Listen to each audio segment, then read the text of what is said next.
Halo Sobat Pelangi, senang sekali nih gue kembali menyapa kalian semua. Tentunya hanya di channel yang baru ini, yang baru banget gue bangun, gue rintis. Semoga berkembang pesat dan ramai seperti channel gue yang dulu ya. Yes, seperti biasa nih, di video kali ini gue bakal kembali share pengalaman gue yang masih sama seputar perjumpaan gue dengan berbagai macam cowok. Entah cowok pelangi atau bukan cowok pelangi, guys. Tapi sebelum itu, gue sangat berharap ya kalau kalian support gue dengan cara like, subscribe, dan komen. Supaya gue makin semangat kontennya. Dan tak lupa juga sehat selalu buat kalian semua dimanapun berada. Yes, di video kali ini gue bakal kembali bercerita tentang pengalaman gue yang masih sama. Kali ini gue bakal nge-share pengalaman gue main sama security pabrik. Wow, penasaran kayak gimana? Ya udah gak usah berlama-lama, siapkan posisi yang nyaman, tisu harus ada, dan yuk, mari kita mulai. Jadi guys, ini kejadian bener-bener gak pernah gue rencanain ya. Karena waktu itu gue tuh mau ngelamar kerja ke sebuah pabrik yang baru jadi. Gue dapet info lowongan kerja ini lewat BKK di sebuah sekolah. Ya gue seperti biasa lah, seperti orang-orang kebanyakan ketika mau ngelamar kayak gimana sih?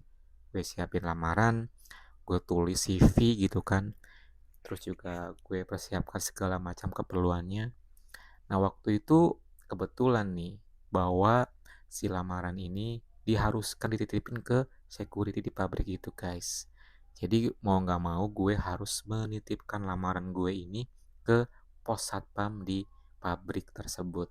Yang jaraknya dari kosan gue tuh nggak jauh sih, cuman sekitar ya 5 kilo, 4 kiloan lah ya.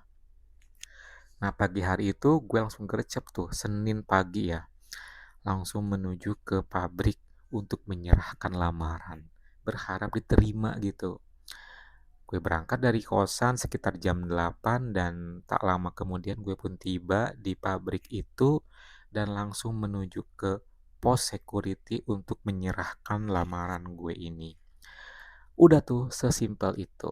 Cuman di sini yang bikin gue sedikit kayak terbayang-bayang ketika gue menyerahkan lamaran ini ke pos security. Nah, si security yang menerimanya ini tuh agak lain ya. Agak lain kayak gimana sih, Kim? Ya, gue tuh bisa menangkap sinyal-sinyal pelangi dari dia gitu. Dari mananya? Dari matanya. Gak tau kenapa, apakah feeling gue doang atau mungkin emang dia juga sama ngerasain kita tuh bertatapan matanya beda gitu loh. Buat kalian yang mungkin sama kayak gue punya keahlian ini mungkin bisa ngerasain dan bisa ngerti apa yang gue maksud ya. Jadi kita menatapnya itu beda gitu. Pak, saya mau nitipin lamaran. Oh ya boleh katanya. Tuh, sesimpel itu tapi kayak kena gitu loh guys. Dan ya udah tuh, gue hanya ke notice beberapa menit aja karena gue pikir ya sama aja sih, mungkin emang perasaan gue aja kali ya gitu. Setelah beres, gue pun langsung pulang kembali ke kosan karena ya udah tinggal menunggu yang namanya keajaiban sambil berdoa. Udah tuh guys, singkat cerita ya, gue persingkat biar cepet. Sore hari sekitar jam 4 atau setengah 5, gue dapet WhatsApp dari nomor yang memang gak di save atau nomor yang baru gitu ya. Terus dia bilang kayak gini, "Hai, siapa sih?" Gue bilang gitu ya. Perasaan gue gak pernah nge-share nomor deh gitu. "Halo," kata dia. Langsung chat lagi. Terus karena gue kepo, "Iya siapa?" Gue bilang gitu. Ketik lah dia tuh kan typing. Dia bilang tuh, "Hai, maaf ya, saya ini security dari pabrik yang tadi kamu titipin lamarannya." Gue kan kaget. Loh, ada apa nih gitu? Kok tumben security ngechat gue? Kayak aneh aja gitu. Kayak gak biasa aja seorang security ngechat seorang calon pekerja gitu ya. Oh iya, ada apa pak? Gue bilang gitu kan. Awalnya sih gue gak pernah curiga ya. Cuman setelah kayak gitu, ya dia menjelaskan tuh. Dia bilang katanya, Pak, kasih tawaran kalau dia bisa masukin gue lewat jalur orang dalam karena dia punya kenalan. Ya gue sih mau aja gitu ya. Cuman kenapa gue yang tawarin gitu kan. Terus gue kan kepo. Emang kesemuanya kayak gini juga ya Pak? Enggak sih, ke kamu aja. Loh kok bisa, gue bilang gitu. Nah, dari sana dia bilang kayak gini, iya karena kamu cakep, ganteng katanya. Gue langsung kayak gileng-gileng. Maaf bapak, ini maksudnya gimana ya?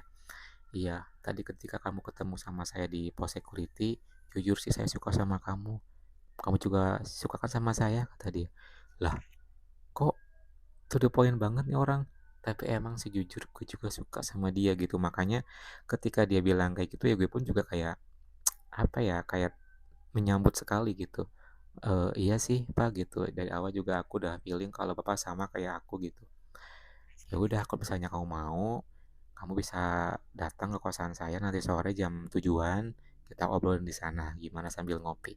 Oh ya udah, boleh boleh gitu. Nah, awalnya kayak gitu, guys. Ya udah tuh, setelah beres, kita janjian jam 7 sore kan di kosannya dia. Setelah kayak gitu, singkat cerita gue siap-siap tuh. Habis maghrib kan mandi rapi gitu ya. Dan gue pun berangkat menuju kosan dia ke lokasi yang udah dia Sherlock gitu. Pas tiba di kosannya ternyata belum dateng. Dia nge-WA gue, "Tunggu sebentar ya, ini lagi mau siap-siap pulang." Oh ya udah iya gitu. Tak lama kemudian dia pun tiba tuh di kosannya. Kosannya tuh ya terbilang private lah, enak gitu ya. Datang tuh dia pakai motor Vixen kalau nggak salah. Setelah kayak gitu, terus dia turun dari motor. "Udah sorry ya lama nih." "Iya nggak apa-apa." Dia pakai jaket gitu kan. Langsung, "Sini sini masuk," kata dia. Oke, gue masuk, gue buka tuh kos-kosannya dan rapih banget. Pokoknya bersih, enak gitu ya. Langsung nyalain kipas, TV, dan dia ke belakang tuh. Atau mungkin ke kamar mandi kali ya. Nah, ketika dia kembali ke depan menghampiri gue, kondisinya dia udah kayak gini. Langsung tuh. Tak lama kemudian nggak banyak basa-basi, nggak banyak neko-neko, dia langsung udah terjadi di sana guys. Kita belum nanya, belum apa-apa, langsung begitu, langsung lanjut, langsung pemanasan, langsung pokoknya. Ya udah, gue pun ya ikutin maunya dia aja dan dia pun langsung gercep, pokoknya ngelakuin semuanya full, pemanasan dari ujung rambut sampai ujung kaki, sampai akhirnya gue pun dalam keadaan sama-sama full kayak dia. Pokoknya dia total banget sih. Setelah dia beres ngelakuin sampai gue kayak kewalahan, gue pun akhirnya ngelakuin karaoke sama dia dan dia pun ya keenakan gitu sih. Udah tuh selesai kayak gitu, meskipun dia baru pulang kerja masih terasa kayak hawa-hawa orang pulang kerja, tapi gue suka. Kita pun lanjut ngelakuinnya guys ke tahap yang gue inginkan. Oh my god, itu mantap banget sih beberapa gaya kita lakuin sampai kita pun tuntas barengan. Setelah selesai, setelah kelar, setelah clean up, baru kita ngobrol sambil ngopi, menceritakan maksud dan tujuan dia mau ngebantu gue supaya masuk ke pabrik itu. Jadi kayak rasanya tuh dapat seseorang yang ngebantu gue dengan cara gue harus fun dulu. Kebetulan orangnya cakep dan gue nya juga suka. Jadi kayak seolah-olah tuh semesta mendukung banget untuk gue bisa masuk ke pabrik itu. Ngobrol panjang lebar, timbul rasa perasaan suka, sama-sama suka. Terus ya kayak seorang yang jadian aja gitu loh guys. Setelah ngobrol panjang lebar kayak gitu dan bener aja guys. Dia tuh real ngebantu gue. Dan itulah kali pertamanya gue ketemu dia di kosannya. Dan sejak saat itu juga gue mulai menaruh rasa sama dia. Dan setelah itu juga beberapa waktu kemudian gue keterima kerja dan gue jadi sering ketemu dia di tempat kerja karena secara dia security-nya. Diem-diem gitu kan kita punya hubungan. Pokoknya seru banget sih. Dan itu bukanlah apa namanya permainan yang pertama. Masih banyak hal-hal yang kita explore setelah itu. Karena secara kita udah satu pabrik bareng kan. Pokoknya gue seneng banget bisa ketemu sama si security ganteng di pabrik ini guys. Ayo gimana? Terhibur nggak? Pernah punya pengalaman yang sama? Tulis kolom komentar ya. Thank you for watching guys. Setelah ini tolong ya like, comment, subscribe biar gue makin semangat. Kalau gitu gue pamit dulu. See you in the next video. See you semuanya and bye.